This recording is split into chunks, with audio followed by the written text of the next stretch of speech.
Hello friends, स्वागत है stock news में। अगर आप मेरे चैनल पे पहली बार विजिट कर रहे हैं तो सब्सक्राइब करें ताकि आपको लेटेस्ट इन्फॉर्मेशन मिलता रहे। आज हम बात करेंगे आईटी सेक्टर की दिग्गज company Larsen and Toubro infotech के बारे में, यानी कि एलटीआई के बारे में, और जानने की कोशिश करेंगे कि नेक्स्ट ट्रेडिंग सेशन में किस तरह की तेज़ी इसके स्टॉक में देखने को मिल सकती है या फिर गिरावट हमें देखने को मिलेगा। इन सारी बातों पर आज हमारी चर्चा रहेगी।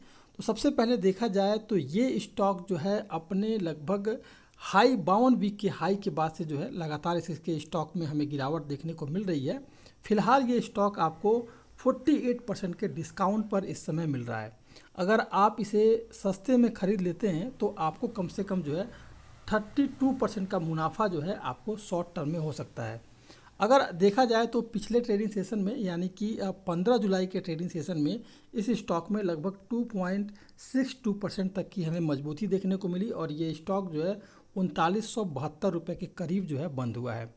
एल&टी इन्फोटेक शेयर की अभी बात करें तो फिलहाल ये अपने 52 वीक का जो हाई है इसके स्टॉक का, इसने अपना बनाया था जनवरी के महीने में 4 जनवरी के दिन, और 52 वीक का जो इसका हाई था वो 7595 रुपये, यानी कि लगभग 7600 के करीब स्टॉक गया था।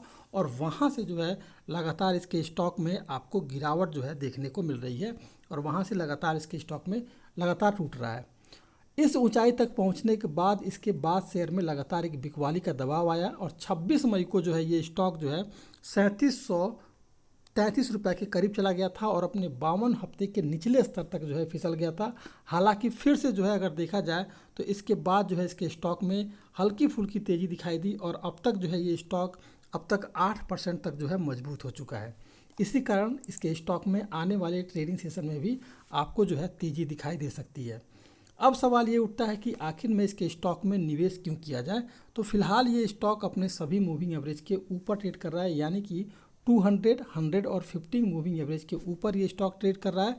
तो मजबूती का सपोर्ट आपको यहीं से देखने को मिल सकता है।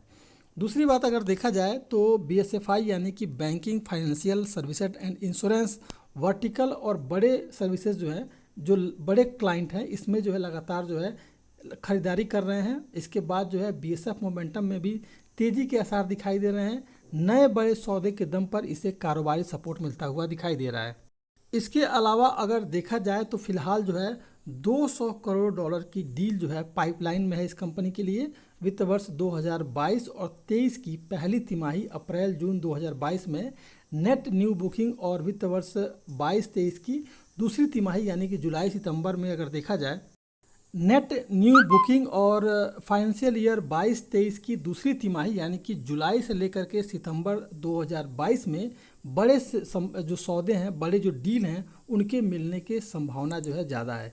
इसके चलते जो है आपको इसके स्टॉक में तेज़ी दिखाई दे सकती है और फिलहाल जो ये स्टॉक है 5230 से लेकर के 5250 तक जो है स्टॉक आपको शॉर्ट टर्म में जाता हुआ दिखाई दे सकता है।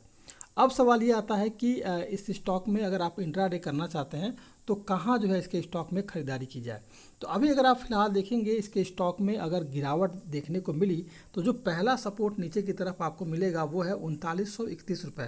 किसी तरह का अगर मार्केट में निगेटिव सेंटीमेंट बनता है तो 3931 रुपये इसका पहला सपोर्ट होगा। अगर इसको 3931 रुपये को अगर इसने तोड़ दिया फिर आपको 3873 रुपये के लेवल पर ये स्टॉक जाता हुआ दिखाई दे सकता है, यानी कि 3931 रुपये से के करीब जाने के बाद से अगर गिरावट आई तो आपको एक बड़ी गिरावट 3873 तक जाने में देखने को मिलेगा। लेकिन अगर पॉजिटिव सेंटीमेंट बनता है तो फिर आपको इसके स्टॉक में जो तेज़ी दिखाई देगी और अप साइड जो ट्रेड मिलेगा, जो पहला अगर इसने 3982 रुपये को अगर ब्रेक कर दिया तो फिर आपको इसके स्टॉक में जो दूसरा ऊपर की तरफ का जो ट्रिगर दिखाई देगा वो है लगभग 4015 के करीब का, यानी कि 4015 रुपये के करीब भी ये स्टॉक जाता हुआ अपसाइड में देखने को मिल सकता है। फिलहाल आपको करंट प्राइस पे खरीदारी करने की सलाह रहेगी। 5230 से लेकर के 5250 रुपये के स्तर के लेवल के लिए आप इस स्टॉक में खरीदारी कर सकते हैं। इसमें स्टॉप लॉस जो लगाना है वो रहेगा 3873 रुपये का। 3873 रुपये के स्टॉप लॉस के साथ 5230 रुपये के लिए इस स्टॉक में करंट प्राइस पे खरीदारी की सलाह रहेगी। इंट्राडे में आपको मैंने बता दिया कि कहाँ से आपका नीचे आपका ट्रिगर रहेगा या फिर अप साइड में कहाँ ट्रिगर रह सकता है। तो ये था आपका एलटीआई। अगर आप मेरे चैनल पे पहली बार विजिट किए हैं तो सब्सक्राइब करें ताकि आपको लेटेस्ट इन्फॉर्मेशन मिलता रहे।